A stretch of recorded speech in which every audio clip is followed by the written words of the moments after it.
അസ്സലാമു അലൈക്കും വറഹ്മത്തുള്ളാഹി തആല വബറകാതുഹു. കുഞ്ഞിക്കതിയ ജയിലിൽ. അതെ, കുഞ്ഞിക്കതിയ ജയിലിലും വെറുതെ നിൽക്കുന്നില്ല. ഓരോ കുത്തിത്തിരിപ്പും പ്രശ്നങ്ങളുമായിട്ടാണ് കുഞ്ഞിക്കതിയ ജയിലിൽ കഴിയുന്നത്. എന്നാൽ ചില ജയിലാളികൾ അങ്ങനെയുണ്ട്. അവിടെ നിൽക്കുന്നവർക്കൊരു സുഖവും സമാധാനവും കൊടുക്കൂല, ആ രീതിയിൽ. എന്നാൽ കുഞ്ഞിക്കതിയക്ക് ഇപ്പോൾ തോന്നുകയാണ്, ഛേ, ഞാൻ ഓരോന്ന് കാട്ടിക്കൂട്ടിയതുകൊണ്ട് തന്നെയല്ലേ ഈ അഴി എണ്ണേണ്ടി വന്നത്. എന്തിൻ്റെ ആവശ്യമുണ്ട്? എത്രമാത്രം സുഖസുന്ദരമായി കയ്യായിരുന്നു. ആ സൗദക്ക് അതാണ് കൊടുത്താൽ മതിയായിരുന്നു ആ ഫോണ്. അതിപ്പോൾ മറ്റോൾ അതായിട്ട് എവിടുക്കാൻ മുങ്ങിക്കണ് ആർക്കറിയാം. ഛേ, ഓളാണ് അതിൻ്റെ കാരണക്കാരി, അല്ലാതെ ഞാനല്ല. വല്ലാത്തൊരു പുതുമന്നെപ്പത്.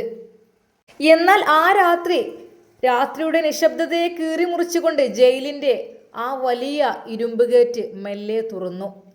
അകത്തേക്ക് ഒരു വനിതാ പോലീസ് ഉദ്യോഗസ്ഥയുടെ അകമ്പടിയോടെ നടന്നു വന്നത് കുഞ്ഞിക്കതിയ എന്ന 55 വയസ്സുള്ള താത്തയായിരുന്നു. അതെ, ഒരിക്കൽ സ്വന്തം നാട്ടിൽ എല്ലാവരെയും ഭയപ്പെടുത്തിക്കൊണ്ട് നടന്നിരുന്ന സ്ത്രീ ഇന്ന് അവര് ജയിലറക്കുള്ളിലാണ്. കാര്യം മറ്റൊന്നുമല്ല, അവരുടെ കാട്ടിക്കൂട്ടൽ കൊണ്ട് തന്നെ അവരെ സെല്ലിൽ നിന്ന് മറ്റൊരു സെല്ലിലേക്ക് മാറ്റുകയാണ്. അവളുടെ കൈകളിൽ വിലങ്ങ്, മുഖത്ത് ക്ഷീണം, കണ്ണുകളിൽ ഭയം. എന്താ, അകത്തേക്ക് കടക്കൂ, നിങ്ങൾ ഇനി അവിടുന്ന് മാറ്റാണ്, നിങ്ങൾ എല്ലായിടത്തും പ്രശ്നമാണല്ലോ. വനിതാ പോലീസ് അല്പം കർക്കശമായിട്ടാണ് അത് പറയുന്നത്. പോലീസുകാരിയുടെ കർക്കശമായ ശബ്ദം കേട്ടപ്പോൾ കുഞ്ഞിക്കതിയ അവരെ മുഖത്തേക്ക് ഒന്ന് നോക്കി. അതെ, നോക്കി പേടിപ്പിക്കാനല്ല പറഞ്ഞത്, അകത്ത് കയറാനാ. ജയിലിന്റെ ചുമരുകൾക്കുള്ളിൽ മുഴങ്ങുന്ന ഓരോ നിലവിളിയും അവരുടെ ഹൃദയത്തെ വിറപ്പിച്ചു. ഒരു സെല്ലിൽ ആരോ കരയുന്നു, മറ്റൊരിടത്ത് 2 പേര് വഴക്കിടുന്നു, മറ്റൊരിടത്ത് ഒരാൾ ചുമരിൽ തല ചായ്ച്ച് നിശബ്ദമായിരിക്കുന്നു. കുഞ്ഞിക്കതിയുടെ മനസ്സിൽ ആദ്യമായി ഒരു ചോദ്യം ഉയർന്നു. എൻ്റെ പണി തന്നെയാണ്, ഞാനായിട്ടാണ് ഇതിനുള്ളിൽ കയറിക്കൂടിയത്, വേറെ ആരുമല്ല. എനിക്ക് ജീവിതം ആണ്ടാന്നൊക്കെയാണ്, നല്ല സത്യസന്ധമായി ജീവിച്ചാൽ മതിയായിരുന്നു. എൻ്റെ മരോ നവാസ് എത്രങ്ങാനും എനിക്ക് സ്വർണവും പൈസയും സമ്പത്തും തന്നു, വലിയ വീടെടുത്തു തന്നു. അതെ, അത്യാഗ്രഹം. ബാക്കിയുള്ളതും കൂടി ഓൻ്റെയൊക്കെ നിങ്ങോട്ട് പിഴിഞ്ഞെടുക്കണം എന്ന് അത്യാഗ്രഹമായിപ്പോയി, അല്ലാതെ ഇപ്പോൾ എന്താ ചെയ്യാം. അവർ ഓരോന്ന് പിറുപിറുത്തു. എന്നാൽ ആദ്യ രാത്രിയിൽ കിടന്ന തടവറയല്ല, ഇപ്പോൾ മാറ്റം കിട്ടി. മറ്റൊന്നുമല്ല, ഇതിപ്പോ നല്ല കടുപ്പമുള്ള തറ, ചെറിയൊരു പുതപ്പും ഒരു കണ്ടം തന്നിക്കണ്. ഇതിപ്പോൾ എനിക്ക് പുതക്കാനുള്ളത് അവിടെ വീണ് കിടക്കുക, എന്താന്നാവോ, ഉറക്കാണെങ്കിൽ വരുന്നില്ല. രാത്രി മുഴുവൻ മറ്റുള്ളവരെ കരച്ചില്. ആർക്കൊക്കെ മക്കളെ ഓർമ്മ വന്നിട്ടത് പുലമ്പണ്. തെറ്റ് ചെയ്യുമ്പോൾ ഓർക്കുമല്ലോ സ്വന്തം മക്കളെയും ഭർത്താവിനെയും വിട്ട് പോകേണ്ടി വരും എന്നുള്ളത്. പലരും അമ്മേ എന്നൊക്കെ വിളിച്ചത് കരയണ്. ഓരോ കരച്ചിലിനും എന്തൊക്കെ തോന്നുന്നുണ്ട്. ഇവറ്റുകളൊക്കെ ഇന്നെപ്പോലുള്ളവരൊക്കെ അല്ലേ ജയിലിൽ കിടക്കേണ്ടത്. മറ്റുള്ളവർക്ക് എന്ത്, കുട്ടികളും മക്കളും ചെറിയറ്റിങ്ങളുള്ളവരൊക്കെ അതിന് നിൽക്കണം. ഏതായാലും തന്ത അവിടെ ഉള്ളത് കൊണ്ട് മക്കളെ കാര്യത്തിലൊന്നും പേടിച്ചൊന്നും വേണ്ട. കുഞ്ഞിക്കതിയൊക്കെ അന്ന് ഉറക്കേ വരുന്നില്ല. വല്ലാത്തൊരു പുതുമ. എന്നാൽ പിറ്റേന്ന് രാവിലെ വിസിൽ മുഴങ്ങി. എല്ലാവരും വരിവരിയായി നിന്നു. ഭക്ഷണം കിട്ടി. വെള്ളം പോലെ തോന്നുന്ന ഒരു കറി. എന്താപ്പതൊരു മാക്രാട്ടി വെള്ളോ? ഒരു കോസ്രാട്ടി വെള്ളം, അതന്നെ. ഇതൊക്കെ ആയിക്കൊണ്ടാ കുറച്ച് ചോറും കിട്ടിയിരിക്കണ്. കുഞ്ഞിക്കതിയൊക്കെ ഒരു സ്പൂൺ പോലും കഴിക്കാൻ കഴിയണില്ല. എന്നാൽ അപ്പുറത്തിരുന്ന ഒരു പ്രായമായ സ്ത്രീ പറഞ്ഞു, ഇനിയിപ്പോൾ ഇതൊക്കെ തിന്നെ, കരഞ്ഞിട്ടും വിളിച്ചിട്ടൊന്നും കാര്യമില്ല. കാരണേ ഇവിടൊക്കെ വരുമ്പോൾ ആദ്യം ഇങ്ങനെയൊന്നും പറ്റൊന്നുമില്ല, പിന്നോട്ട് ശീലാലന്നല്ലേ. എന്നാൽ കുഞ്ഞിക്കതിയ അത് വാങ്ങി. എന്നാൽ ആ സ്ത്രീ ഓരോന്ന് പറയുന്നുണ്ട് കുഞ്ഞിക്കതിയോട്. എല്ലാവരും ഒരേ ശാന്ത ചേച്ചി എന്നൊക്കെ വിളിക്കുന്നുണ്ട്. അവർ പറഞ്ഞു, ഇവിടെ ജീവിക്കണമെങ്കിലേ കുറച്ച് കോപവും ദേഷ്യമൊക്കെ നല്ലോണം കുറക്കേണ്ടി വരും, വാശിയും ദേഷ്യവും കുറക്കണം. എന്നാൽ കുഞ്ഞിക്കതിയുടെ സ്വഭാവം അതായിരുന്നില്ല. അവർക്ക് ആ വാശിയും ദേഷ്യം നല്ലോണം ഉണ്ട്. ഒരാളോട് നല്ല രീതിയിൽ പെരുമാറാനും പറ്റൂല. ഇവിടെ തള്ളി നീക്കല്ലാതെ രക്ഷയില്ലല്ലോ. ആ കള്ള അസീനാണ് ഇതിൻ്റെയൊക്കെ കാരണക്കാരി. പമ്പർന്നൊക്കെ ആ ഫോണാണ്ട് കൊടുത്തുവിടേനാ, എന്നാൽ ഞാൻ രക്ഷപ്പെടുന്നു. ഞാൻ അപ്പം ഇതിനുള്ളിൽ ഇങ്ങനെ ഓളവിടെ പുറത്തവിടെ പോയി സുഖിക്കുക. വല്ലാത്തൊരു പുതുമ. എനിക്കൊരു പരാതി ഓളെക്കുറിച്ച് കൊടുക്കാണ്ട്. അങ്ങനെ വിട്ടാൽ പറ്റൂല, ഓളങ്ങനെ സുഖിപ്പിക്കാൻ സമ്മതിക്കൂല. എന്നാൽ ഒരു പോലീസ് ഉദ്യോഗസ്ഥൻ അതുവഴി വന്നപ്പോൾ, സാറേ, ഏയ് സാറേ. എന്താ? അതെ, എനിക്കൊരു പരാതി ചെയ്തെടുക്കാണ്ട്. പരാതിയോ? എന്താ, ജയിലിൽ എന്തെങ്കിലും? ജയിലത്ത് മാത്രമുണ്ട്, ജയിലിലും പരാതിയുണ്ട്, പുറത്തും പരാതിയുണ്ട്. എൻ്റെ മോൾ ആരെ കൂടെ ഒളിച്ചോടിക്കണം. ഓള് സുഖസുന്ദരമായി ജീവിക്കുകയാണ്. അവൾ ആന കള്ളത്തിയാണ്. അതെ, ഓളെ കുറിച്ച് എനിക്ക് കുറച്ച് പരാതി തരാണ്ട്. ശരിക്കും പോലീസ് ഉദ്യോഗസ്ഥൻ ചോദിച്ചു. അതെ, പരാതി ഒന്നും തരുന്നത് ഞാനല്ല, പരാതിക്കാരനൊന്നും. അതൊക്കെ നിങ്ങൾ കോടതിയിലാണ് ബോധിപ്പിക്കേണ്ടത്, അല്ല ജയിലിനകത്തല്ല. മനസ്സിലായല്ലോ? അകത്തേക്ക് പോ. കുഞ്ഞിക്കതിയക്ക് ആകപ്പാട് ദേഷ്യമാണ് വന്നത്. ഛേ, അങ്ങനെ ദിവസങ്ങൾ കഴിഞ്ഞു പോവുകയാണ്. ചെറിയ കാര്യങ്ങൾക്കും കുഞ്ഞിക്കതിയ മറ്റുള്ളവരോട് വഴക്കിട്ടു. വെള്ളം വാങ്ങാൻ ക്യൂവിൽ നിന്നാലും വഴക്ക്. ഞാനാണ് അത് നിന്നിവിടെ, നിങ്ങൾ പിന്നെ വന്നത്. ഭക്ഷണ സമയത്തും വഴക്ക്, സെല്ല് വൃത്തിയാക്കുമ്പോഴും വഴക്ക്. കുറച്ച് ദിവസങ്ങൾക്കുള്ളിൽ അവളെ മിക്ക തടവുകാരും വെറുക്കാൻ തുടങ്ങി. കുഞ്ഞിക്കഥ എന്ന് പറഞ്ഞിട്ട് സാധനമുണ്ട് ജയിലിൽ കയറി കുടിക്കണേ. എൻ്റെ റബ്ബേ, എന്താണത്? പോക്കിരിച്ചി, വല്ലാത്തൊരു പോക്കിരിച്ചി തന്നെയാണ്. ഒരു ദിവസം ആ ശാന്ത ചേച്ചി പറഞ്ഞു, ഇവിടെ എല്ലാവരും തെറ്റ് ചെയ്തവരാണ്. തെറ്റ് ചെയ്തവരനെ ഇവിടെ എത്തിയിട്ടുള്ളൂ. പക്ഷേ തെറ്റ് മനസ്സിലാക്കി ജീവിക്കാൻ പഠിക്കണം. നമ്മൾ ഇന്ന തെറ്റുകൊണ്ടാണ് ഇവിടെ എത്തിയതെന്ന് നമുക്ക് ഓർമ്മ വേണം. തെറ്റ് മനസ്സിലാക്കി ജീവിക്കാനും പഠിക്കണം. എന്നാൽ ആ വാക്ക് കേട്ടപ്പോൾ കുഞ്ഞിക്കഥയ്ക്ക് ദേഷ്യം വന്നു. അതേ ശാന്തേ, ജിന്നെ പഠിപ്പിക്കണ്ട, അവൾ ഉച്ചത്തിൽ വിളിച്ചു പറഞ്ഞു. അത് കേട്ടതും പല സ്ത്രീകളും ചുറ്റും കൂടി. ജയിൽ മുറ്റം നിശബ്ദമായി. അല്ലേ, ഞാൻ പറഞ്ഞു എന്ന് മാത്രം. ഒരാൾ ഇവിടെ ഓള് വള്ളത്തിന് ക്യൂ നിൽക്കുമ്പോൾ ഫസ്റ്റ് ഓളല്ലേ, അതിൻ്റെ ഇടയിൽ കൂടെ കയറാൻ പറ്റുമോ? അന്നെപ്പോലുള്ള ആൾക്കാരാണ് ഈ ബാക്കിൽ മുഴുവനായിട്ട് നിൽക്കുന്നത്. എല്ലാവരും വെള്ളത്തിന് താഴ്ച നിൽക്കുന്നതാണ്, ഭക്ഷണത്തിന് നിൽക്കുന്നതാണ്. അതിൻ്റെ ഇടയിൽ കൂടെ മണ്ടി വന്നൊരു പൂളക്കലുണ്ടെങ്കിൽ അത് നടക്കൂല. ഇവിടെ ആയാലും ക്യൂ പാലിക്കണം, മനസ്സിലായല്ലോ? എന്നാൽ ശാന്ത ചേച്ചിയുടെ ആ വാക്കുകൾ കേട്ടപ്പോൾ കുഞ്ഞിക്കഥയ്ക്ക് ദേഷ്യം പിടിച്ചു.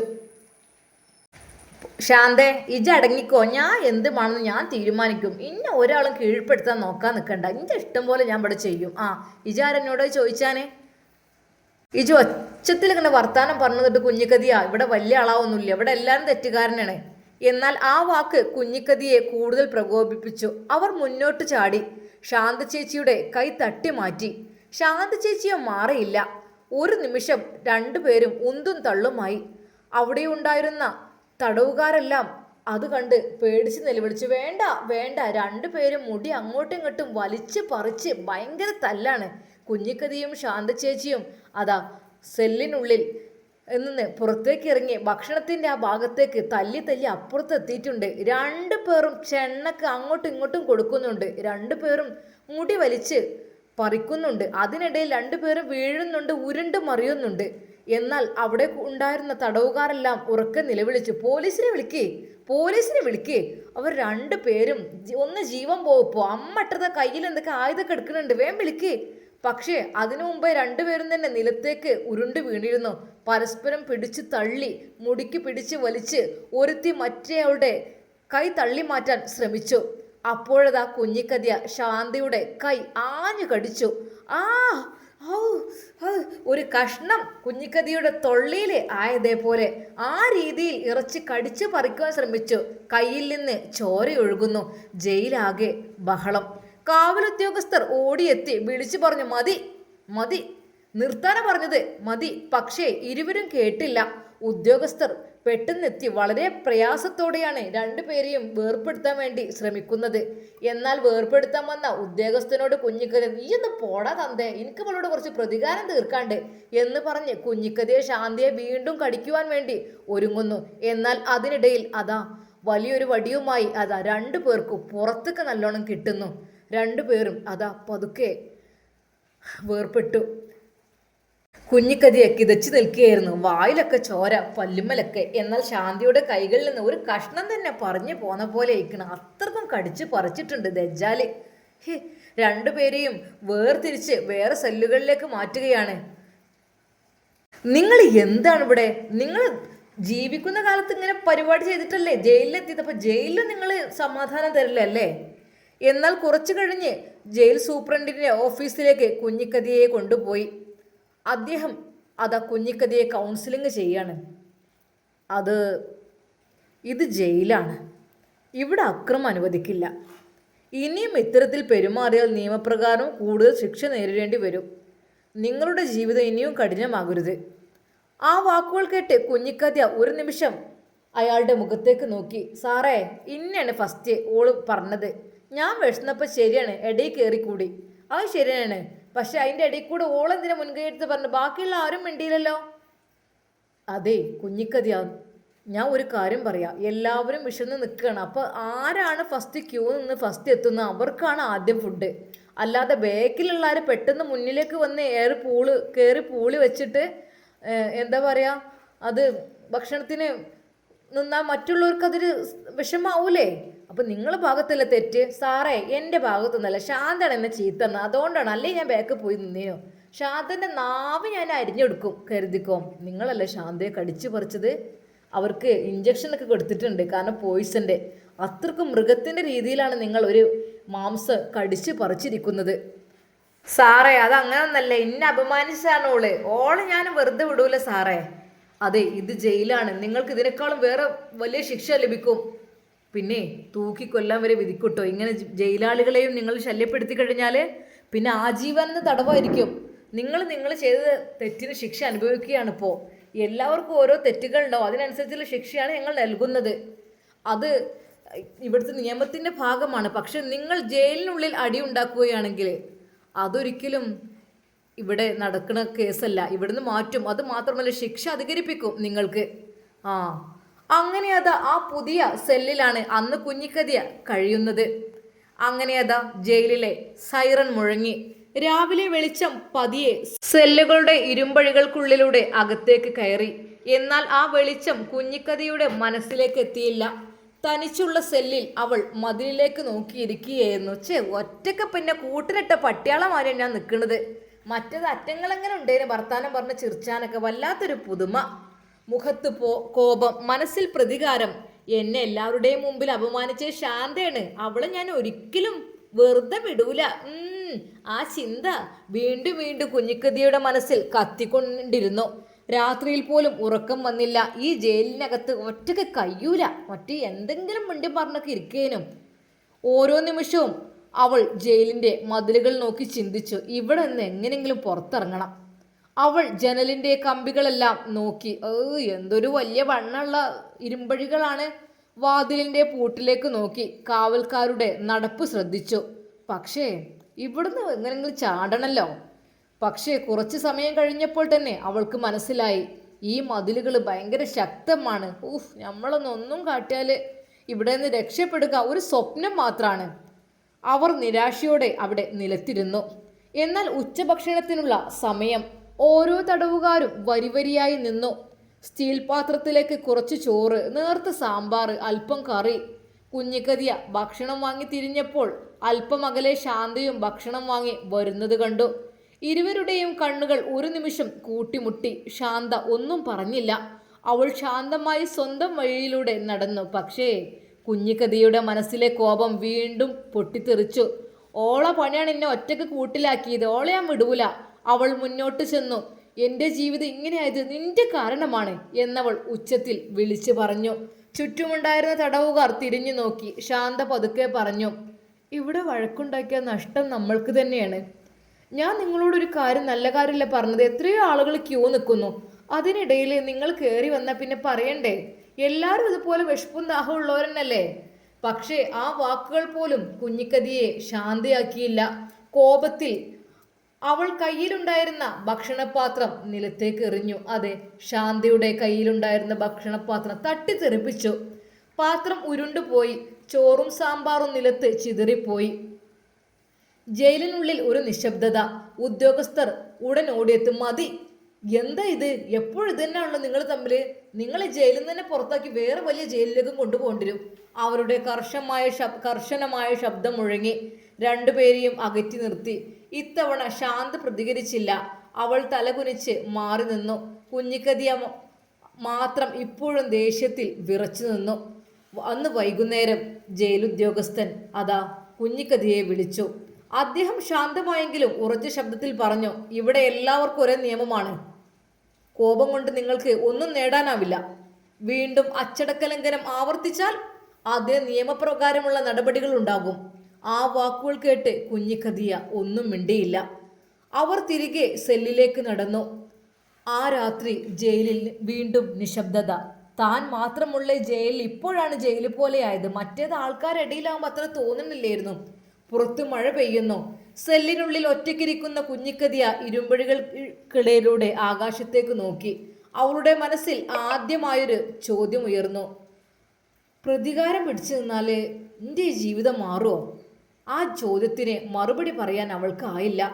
ജയിലിൻ്റെ ഇടനാഴിയിലൂടെ കാവൽക്കാരൻ്റെ കാൽ ചുവടുകൾ മാത്രം മുഴങ്ങിക്കൊണ്ടിരുന്നു. അന്ന് രാത്രി അവർ തിരിച്ചറിഞ്ഞ ഒരു സത്യമുണ്ടായിരുന്നു. ഇരുമ്പഴികൾ തടയുന്നത് ശരീരത്തെയല്ല, മാറാൻ തയ്യാറാകാത്ത മനസ്സിനെയും ചിലപ്പോൾ അതുതന്നെ പൂട്ടിയിടും. ഇല്ല, എനിക്കാവൂല, ഒരാളുടെ മുമ്പിൽ ഞാൻ തോൽക്കൂല. കുഞ്ഞിക്കഥ ആരുടെ മുമ്പിലും തോറ്റിട്ടുമില്ല. എൻ്റെ സ്വന്തം ഭർത്താവിനെ, എൻ്റെ മക്കളെ വരെ ഞാൻ എടുത്തെറിഞ്ഞതാണ്. അതിനും മേലല്ല എനിക്കിവിടെ ഏത് ശാന്തിയും.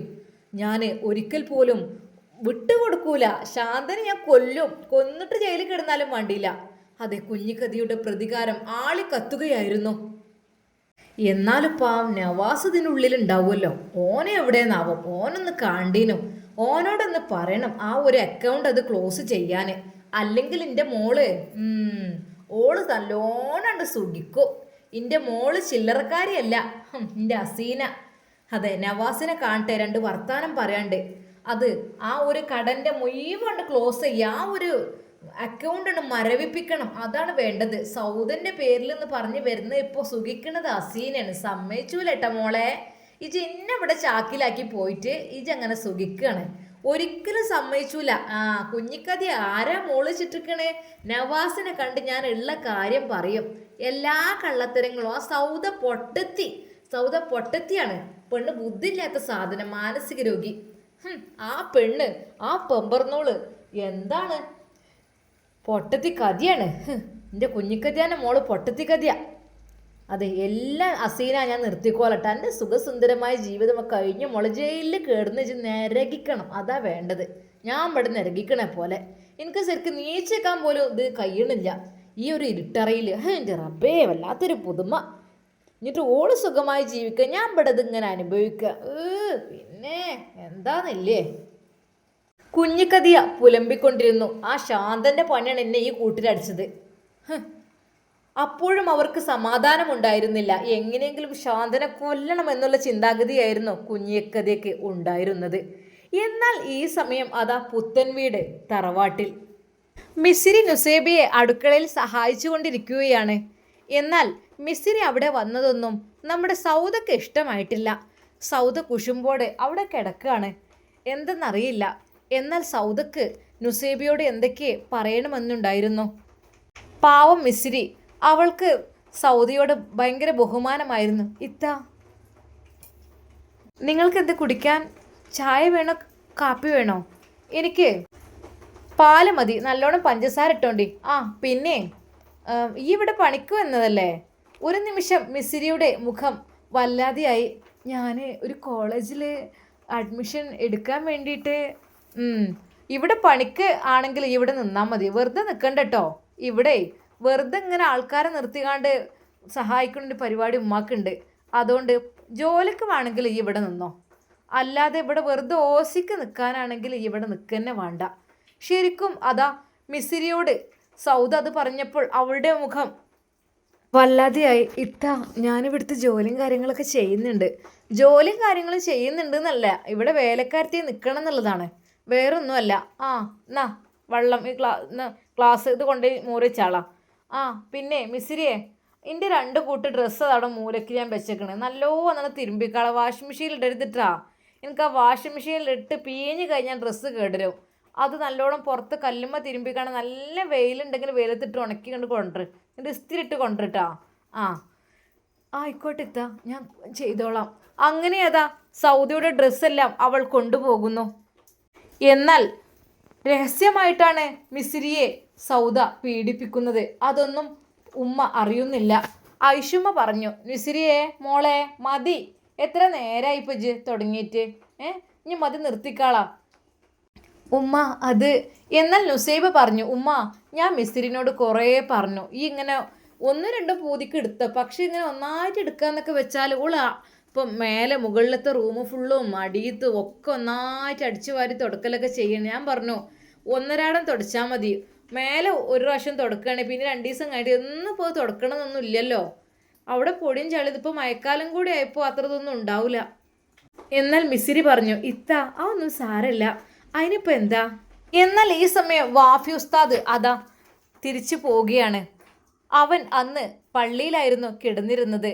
അവന് പുത്തൻവീട് തറവാട്ടിൽ നിൽക്കാൻ ഇഷ്ടമില്ലായിട്ടല്ല. അവൻ പറഞ്ഞു, ഞാൻ ഉമ്മ പള്ളിയിൽ കിടന്നോളാം, എനിക്ക് പിന്നെ പുലർച്ചെ പോവുകയും വേണം, അതായിരിക്കും നല്ലത്.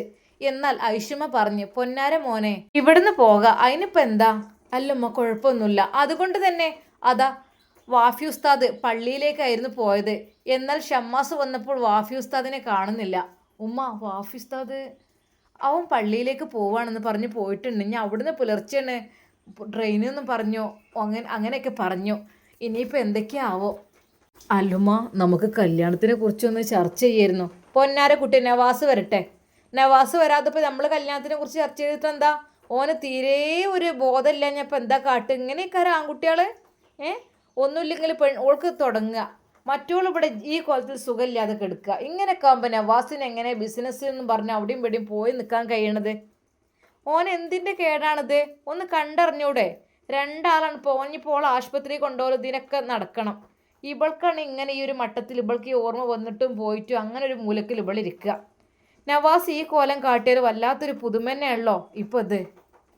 ഉമ്മ, അത് നവാസ്കേ പറയണ്ട. പിന്നെന്താ, ഞാൻ ഇന്നലെ ഓനാണ്ട് വിളിച്ചു.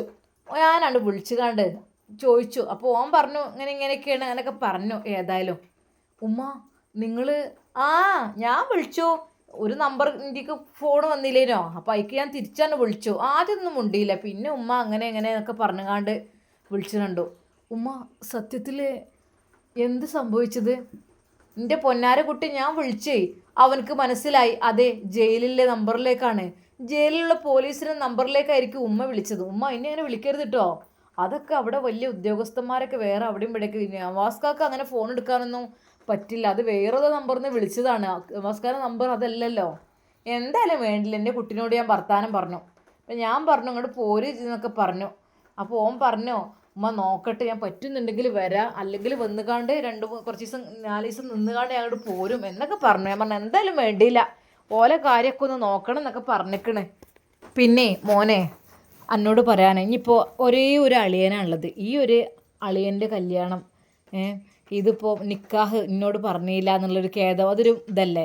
കാരണം ഒരു വാക്ക് ഉണ്ടായാൽ വേറൊന്നും കഴിയാനില്ലല്ലോ നമുക്ക്. പിന്നെ വലിയ ആങ്ങളുടെ അന്നങ്ങനെ കഴിഞ്ഞു പോയി, അതിലൊന്നും ഇപ്പോൾ പങ്കെടുക്കാനൊന്നും പറ്റിയില്ലല്ലോ. ഇതല്ലേ ഇപ്പോൾ നമുക്ക് പങ്കെടുക്കാനൊക്കെ പറ്റിയത്. അതുകൊണ്ട് ഏതായാലും അളിയൻ വന്നോട്ടെ, പാവല്ലേ കേട്ടോ. ഇത്ത ഞാനതിനൊന്നും പറഞ്ഞില്ലല്ലോ, അത് നിങ്ങളുടെ ഇഷ്ടം പോലെ തന്നെ ആയിക്കോട്ടെ, എനിക്ക് ഒരു കുഴപ്പമില്ല. ഇത്ത മിസ്രിയെ വേറെ കെട്ടിക്ക് എന്തെങ്കിലുമൊക്കെ ചെയ്യോ? അതൊന്നും ഉണ്ടാവില്ലല്ലോ. എന്നാൽ അന്ന് രാത്രി അതാ കുഞ്ഞുവിൻ്റെ ഫോണിലേക്ക് ഒരു കോള് വരുന്നുണ്ട്. ഹലോ, എന്താ ഇതിൻ്റെ കല്യാണക്കാരൊക്കെ? ആരാണിത്? അതൊക്കെ ഞാൻ പറയാം. പറ, നിൻ്റെ കല്യാണക്കാരൊക്കെ എന്തായി? ശരിക്കും ശബ്ദം കേട്ടിട്ട് അവൻക്ക് ആളെ മനസ്സിലായില്ല. നിങ്ങൾ എന്തീ പറയുന്നത്? ആരാണത്? എൻ്റെ കല്യാണക്കാരിയോ? നിനക്കൊരു പെണ്ണുണ്ടല്ലോ അവിടെ അല്ലേ? അതെന്തായിന്നാ ചോദിക്കണത്? എന്താടാ, നിൽക്കാനുള്ള ഡേറ്റ് ഉറച്ചോ? തന്നെ ഞാൻ പറഞ്ഞേക്കാം, അതിന് നിൽക്കണ്ട, അത് എനിക്കുള്ളതാണ്, അത് ഞാൻ മനസ്സിലായിക്കോ. ശരിക്കും കുഞ്ഞുവിൻ്റെ മനസ്സൊന്ന് പതറി. നിങ്ങൾ ആരാണ്? നിങ്ങൾ എന്തേ പറയുന്നത്? അതേ, നിൻ്റെ വിളവ് അവിടെ വെച്ചേക്ക്. ഏതൊരു പെണ്ണിനെയും നീ പാട്ടിലാക്കി നിൽക്കാതെ കഴിക്കുക എന്നുള്ള ചിന്താഗതി ഉണ്ടെങ്കിലേ മോനെ, ആ ചിന്ത അങ്ങ് മാറ്റി വെച്ചേക്ക്, മനസ്സിലായല്ലോ? അത് നീ വേറെ ആളെ നോക്ക്. അതെ, ആദ്യമേ അവളെ എനിക്ക് മനസ്സിൽ വെച്ച പെണ്ണാണ് അവളെ അത് എനിക്കുള്ളതാണ്. ഞാൻ അവളെ കോളേജിൽ പോയി കാണാൻ പോയി ഇഷ്ടപ്പെട്ടതാണ്, അല്ലാതെ ഒരിക്കൽ പോലും നിന്നെപ്പോലെ വഴിയിൽ വെച്ച് കണ്ടതോ വീട്ടിൽ വന്ന് കണ്ടതോ അല്ല, മനസ്സിലായല്ലോ? എൻ്റെ മനസ്സിനുള്ളിലുള്ള ഇഷ്ടം അത് എനിക്ക് മാത്രമുള്ളതാണ്. ഒരിക്കൽ പോലും മിസ്രിയെ നീ സ്വന്തമാക്കാൻ ഞാൻ സമ്മതിക്കില്ല. അതെ, പൂതി ഉണ്ടെങ്കിലേ ആണ് മനസ്സിൽ നിന്ന് മാറ്റി വെച്ചേക്ക്, അല്ലെങ്കിലുണ്ടല്ലോ എൻ്റെ മിസ്രിനെയും ഓളാങ്ങളിനെയും എനിക്ക് പിന്നെ ഈ ഭൂലോകത്ത് കാണാൻ കഴിയൂല. എന്നാൽ അത് കേട്ട കുഞ്ഞു ഞെട്ടിത്തരിക്കുകയാണ് ചെയ്തത്. അവൻ്റെ മനസ്സിൻ്റെ ഉള്ളിൽ വല്ലാത്തൊരു ഭയം. അതെ, ഇതുവരെയും ആകാംക്ഷയോടെ ആഗ്രഹിച്ച പ്രതീക്ഷിച്ച അവളെ കണ്ടപ്പോൾ മനസ്സിൻ്റെ ഉള്ളിൽ വല്ലാത്തൊരു സന്തോഷമായിരുന്നു. ഇപ്പോഴിതാ ഒരു അജ്ഞാത കോള് വന്നിരിക്കുന്നു. ഇത് അറിയാത്തൊരു നമ്പറും, ആരോടൊപ്പം പറയാ? പക്ഷേ അവസാനം പറഞ്ഞ ആ വാക്ക്, നീ എങ്ങാനും അവളെ നിക്കാഹ് കഴിച്ചാൽ ഈ ഭൂലോകത്ത് മിസ്രിയും അവളുടെ ആങ്ങള വാഫിയും ഉണ്ടാവില്ല. ഈ നോക്കിക്കോ. എന്നാൽ അത് കേട്ടപ്പോൾ അവനാകെ തളർന്നു പോയി. എന്ത് പറയണം എന്ത് ചെയ്യണമെന്നായിപ്പോയി. പഠിച്ചോനെ, എൻ്റെ ഇഷ്ടം മാറ്റിവെച്ചാലും ഒരിക്കൽ പോലും മിസ്രിക്കും വാഫി ഉസ്താദിനും ഒന്നും സംഭവിക്കരുതല്ല. അത് എൻ്റെ ഇഷ്ടം, എങ്ങനെ വേണമെങ്കിലും എനിക്ക് മാറ്റിവെക്കാം, നോ പ്രോബ്ലം, കുഴപ്പമില്ല. പക്ഷേ ഒരാൾക്ക് ബുദ്ധിമുട്ടാകുന്ന രീതിയിൽ ഒന്നും തന്നെ സംഭവിക്കാൻ പാടില്ല. റബ്ബേ നീ കാക്ക്. എന്നാൽ കുഞ്ഞുവിനത് വിശ്വസിക്കാൻ കഴിഞ്ഞില്ല. ഇല്ല, എന്നെ ആരോ എന്നെ പറ്റിക്കാൻ വേണ്ടി ആരെങ്കിലും ആയിരിക്കും. എന്നാൽ കുഞ്ഞുവിൻ്റെ മനസ്സിൻ്റെ ഉള്ളിൽ വല്ലാത്ത വിഷമമായിരുന്നു. മിസിരി അതുമാത്രമായിരുന്നു എൻ്റെ മനസ്സിലെ ചിന്ത. റബ്ബേ, മിസിരി എന്തായിരിക്കും? മോനെ, എടാ കുഞ്ഞു, അതാ ഫസീലത്ത് വിളിക്കുന്നു. ആ എന്തിത്ത കുഞ്ഞു, എന്താടയ്യേ അനക്കെന്തൊരു മൂഡ് ഓഫ് മൊത്തത്തില്? ഒന്നുമില്ല, വാ ഭക്ഷണം കഴിക്കാൻ വാ, നമുക്ക് നാളെ മിസിരിയെ കൊണ്ടുവരാട്ടോ. എന്നാൽ ഒരു നിമിഷം അവനൊന്നും മിണ്ടിയില്ല. എന്താടാ അപ്പോൾ മതിയായോ അനക്ക്? ഇത്ത ഒന്നുമില്ല, അത് നമ്മള് അവർക്കൊക്കെ വേറെ നല്ലതൊക്കെ. എടാ എനിക്ക് നല്ല സാധനം തന്നെയാണല്ലോ, ഒരു പെണ്ണിനെ ഇങ്ങനെ പറ്റിക്കാൻ പാടോ? അതിന് ഞങ്ങൾ തമ്മിലൊരു ബന്ധമില്ലല്ലോ. ബന്ധം ഉണ്ടെങ്കിലും ഇല്ലെങ്കിലും അവളുടെ മനസ്സിൽ നീ ഉണ്ട്, അത് എനിക്ക് നന്നായിട്ടറിയാം. നിന്റെ മനസ്സിൽ അവളും ഉണ്ട്. നീ എന്താ പെട്ടെന്ന് വാക്ക് മാറുന്നത്? ഇങ്ങനെ കാല് മാറാൻ പാടുണ്ടോ? ആൺകുട്ടികളായാല് പറഞ്ഞ വാക്കിന് വില വേണം കേട്ടോ. അത് ഇത്ത ഞാൻ എന്താ പറയാ? ഒന്നും വേണ്ട, നവാസ്ക്ക് വന്ന് നമുക്ക് നിക്കാഹ് നടത്തണം. എന്തായാലും വരുമായിരിക്കുമല്ലോ, വരാതൊന്നും ഇരിക്കൂലല്ലോ. അതിന് മുമ്പ് അതിൻ്റെ കാര്യങ്ങളൊക്കെ ഒന്ന് ചർച്ച ചെയ്യണം. പുത്തൻവീട് തറവാട്ടിലായിക്കോട്ടെ, ഷമ്മാസിനോട് കാര്യങ്ങൾ പറയാം. അത് ഇപ്പം അതിനെക്കുറിച്ച് ചർച്ച ചെയ്യണ്ട, അവൾ പഠിക്കല്ലേ. അവളെ പഠനം കഴിയും, നമുക്ക് പഠിപ്പിക്കാം. ഇനി പഠിക്കണമെന്നില്ല, വേണമെങ്കിൽ അവൾ പഠിപ്പിക്കും. ഇപ്പോൾ ഓൺലൈൻ ക്ലാസ് ആയിട്ട് അങ്ങനെ എടുക്കുന്നുണ്ടെന്നും പറഞ്ഞു. അതൊന്നും നീ ചിന്തിക്കണ്ട. എന്തിനിപ്പോൾ അത് ചിന്തിക്കുന്നത്? പഠിച്ചാലും പഠിച്ചില്ലെങ്കിലും നീ നിൻ്റെ ഇഷ്ടം പോലെ എന്താ വെച്ചാൽ ചെയ്യാം. അവൾ ഇവിടെ എത്തട്ടെ ആദ്യം, എന്നിട്ട് മതി. പിന്നെ നമുക്ക് വേറെ തരേണ്ട ആവശ്യമൊന്നുമില്ലല്ലോ. അത്രക്കും നല്ലൊരു പെൺകുട്ടിയെ കണ്ടിട്ട് നീ എന്താ നിനക്കെന്താ നിൻ്റെ സ്വഭാവം മാറിയത്? എന്നാൽ കുഞ്ഞു പറഞ്ഞു, അത് ഇത്ത ഞാനിപ്പോൾ അതിനെക്കുറിച്ച് ചിന്തിക്കുന്നില്ല. എടാ കുഞ്ഞു, എൻ്റെ സ്വഭാവം ഇത്ര പെട്ടെന്ന് മാറുന്നു ഞാൻ അറിഞ്ഞില്ല കേട്ടോ. എനിക്ക് എന്താ പറ്റിയത്? നീ എന്താ ഇങ്ങനെയൊക്കെ പറയണത്? ശരിക്കും ഫസീലയുടെ വാക്കുകൾ കേട്ടപ്പോൾ കുഞ്ഞു ഒന്നും മിണ്ടാതെ അതാ കോലായിലേക്ക് പോയി. എന്തായിരിക്കും കുഞ്ഞു ചിന്തിക്കുന്നത്? അതെ, അവൻ്റെ ആഗ്രഹങ്ങളും സ്വപ്നങ്ങളും പൂർത്തിയാകുന്നതിൽ വല്ല തടസ്സവും ആരെങ്കിലും സൃഷ്ടിച്ചോ? ആരായിരിക്കും കുഞ്ഞുവിനെ വിളിച്ചത്? അവൾക്ക് ഒന്നും സംഭവിക്കരുത് എന്നുള്ള ആഗ്രഹമാണ് അവനുള്ളത്. മിസ്രിയും വാഫി ഉസ്താദും അതെ ഈ ഭൂമുഖത്ത് നിന്ന് തന്നെ ഇല്ലാതാകും എന്ന് പറഞ്ഞപ്പോൾ ശരിക്കും അവൻ്റെ മനസ്സ് വല്ലാതെ അങ്ങ് പതറിപ്പോയി. ഒരു നിമിഷം അവന് തോന്നി, പഠിച്ചവനെ, ആരാണ് ഇത്രക്കും വലിയ ശത്രുത ഉള്ളത്? ആരാണ് എന്നോട്? ഒരു നിമിഷം കുഞ്ഞു വിതുമ്പി. ഇൻഷാ അല്ലാ നമുക്കിതിൻ്റെ ബാക്കി ഭാഗം നാളെ കാണാം. ആരായിരിക്കും അത്? കുഞ്ഞുവിൻ്റെ ഫോണിലേക്ക് ആ അജ്ഞാത ഫോൺ കോൾ വന്നത്. എന്തായിരിക്കും അവരുടെ ഉദ്ദേശം? അതെ, മിസിരിയും കുഞ്ഞുവും തമ്മിലുള്ള വിവാഹം, അത് പുത്തൻവീട് തറവാട്ടുകാർ വളരെയധികം ആഘോഷത്തോടു കൂടി നടത്തുവാൻ നിൽക്കുന്ന ഒരു കല്യാണമാണ്. പക്ഷേ അതിന് തടസ്സമായിക്കൊണ്ട് ആരോ ഒരാൾ വിളിച്ചിരിക്കുന്നു. കുഞ്ഞുവിൻ്റെ മനസ്സ് വല്ലാതെ വിഷമിച്ചു. ഇൻഷാ അല്ലാ നമുക്കിതിൻ്റെ ബാക്കി ഭാഗം നാളെ കാണാം. അതുവരേക്കും എല്ലാവർക്കും അസ്സലാമു അലൈക്കും വറഹ്മത്തുള്ളാഹി തആല വബറകാതുഹു.